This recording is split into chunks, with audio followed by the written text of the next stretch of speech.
تو دعا عبادت ہے، تو اس کا کیا مقصد ہے؟ اس کا مقصد یہ ہے کہ دعا صرف اللہ سے کرنی چاہیے۔ تو ہر عبادت کے لائق اللہ کی ذات ہے، عبادت ہر کوئی عبادت اس کے لیے ہو۔ اب یہ دعا نہ کسی اور سے مانگ سکتے ہیں، نہ کسی بڑے سے، نہ کسی چھوٹے سے، نہ بزرگ سے، نہ پیر سے، نہ نبی سے، نہ ولی سے، نہ اولیاء سے، کسی سے نہیں مانگ سکتے۔ دعا ہمیشہ جب بھی ہاتھ اٹھائیں اللہ کی طرف، اللہ سے ہی دعا کریں۔ یہ سبق دیا گیا ہے اس حدیث کے اندر کہ دعا عبادت ہے۔ تو جب عبادت ہے تو عبادت صرف اللہ کے لیے خاص ہے، عبادت اور مخلوق کے لیے جائز نہیں ہے۔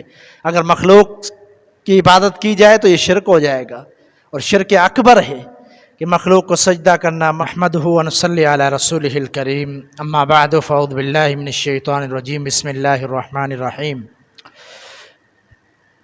آج انشاءاللہ ہم باب الذکر و دعا سے 3 احادیث آپ کو سناتے ہیں۔ سب سے پہلی روایت سیدنا سمرہ بن جندب رضی اللہ تعالی عنہ سے فرماتے ہیں کہ نبی علیہ الصلوۃ والسلام نے فرمایا احب الکلام الی اللہ 4 لا یضرک بأیہن بدأت۔ فرمایا کہ 4 کلمے اللہ تعالیٰ کو بڑے محبوب ہیں، جس کسی سے تو ابتدا کرے تجھے کوئی نقصان نہیں ہوگا۔ سبحان اللہ والحمد للہ ولا الہ الا اللہ واللہ اکبر۔ یہ بڑے عظیم 4 کلمات جو اللہ تعالیٰ کو انتہائی محبوب ہیں۔ تسبیح بیان کرنا، اللہ تعالیٰ کی پاکائی کو بیان کرنا، اللہ کی تعریفات، الحمدللہ، اللہ اکبر، اللہ تعالیٰ کی بڑائی کو بیان کرنا، لا الہ الا اللہ، اللہ تعالیٰ کے معبود ہونے کو بیان کرنا۔ فرمایا کہ یہ 4 کلمات اللہ تعالیٰ کو بڑے محبوب ہیں، تو ان کا ورد اور ذکر کرنا چاہیے۔ یہ روایت صحیح مسلم کے اندر ہے۔ اگلی روایت سیدنا ابو موسیٰ اشعری رضی اللہ تعالیٰ عنہ سے ہے۔ فرماتے ہیں کہ رسول اللہ صلی اللہ علیہ وسلم نے فرمایا یا عبد القیس الا ادلک علی کنز من کنوز الجنہ، کہ میں تجھے خبر نہ دوں جنت کے خزانوں میں سے خزانے کی، لا حول ولا قوت الا باللہ، یہ جنت کے خزانوں میں سے ایک خزانہ ہے۔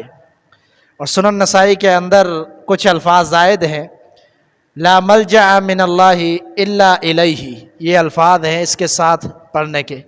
تو یہ جو کلمات ہیں یہ جنت کے خزانوں میں سے ایک خزانہ ہے۔ یہ روایت صحیح بخاری مسلم میں ہے اور سنن نسائی میں۔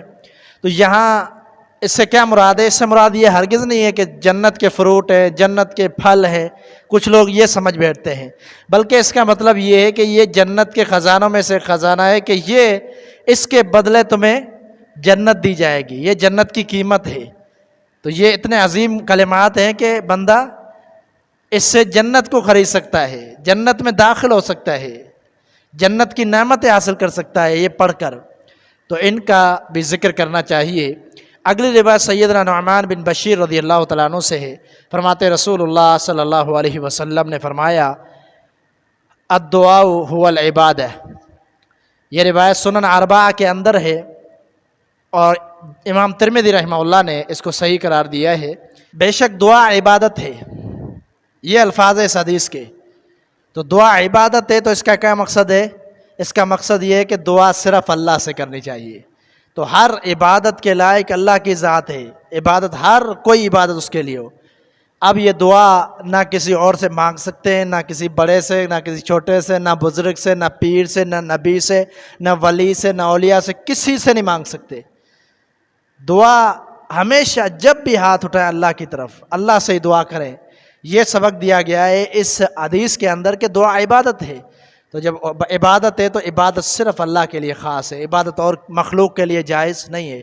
اگر مخلوق کی عبادت کی جائے تو یہ شرک ہو جائے گا، اور شرک اکبر ہے کہ مخلوق کو سجدہ کرنا، مخلوق کو بلانا، پکارنا۔ مصیبت کے وقت بہت سارے لوگوں کی زبانوں پر عجیب سے کلمات ہوتے ہیں، جب مصیبت پڑتی ہے کبھی سیدنا علی کو پکار رہے ہیں، کبھی نبی علیہ الصلوۃ والسلام کو پکار رہے ہیں، تو یہ جہالت ہے۔ ہونا کیا چاہیے کہ کسی بھی مصیبت کے وقت یا کبھی بھی دعا مانگے تو صرف اللہ کو پکارے، اللہ سے دعا مانگے۔ یہ طریقہ کار ہے دعا کا۔ اللہ تعالیٰ مجھے اور آپ کو یہ احادیث سمجھنے اور عمل کی توفیق عطا فرمائے۔ وما توفیق الا باللہ۔